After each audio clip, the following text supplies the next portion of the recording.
Hello everyone. Today we will learn Nancy Kroupa's basil pesto.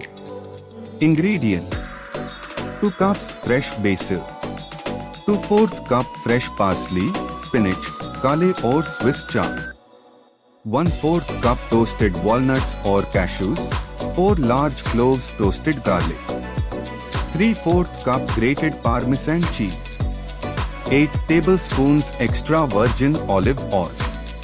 Add salt and pepper to taste.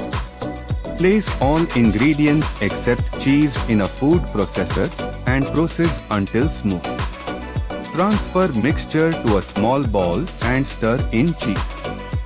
If you are not using the pesto right away, cover with a teaspoon of olive oil, place a layer of plastic wrap over the top, and refrigerate for up to 3 days.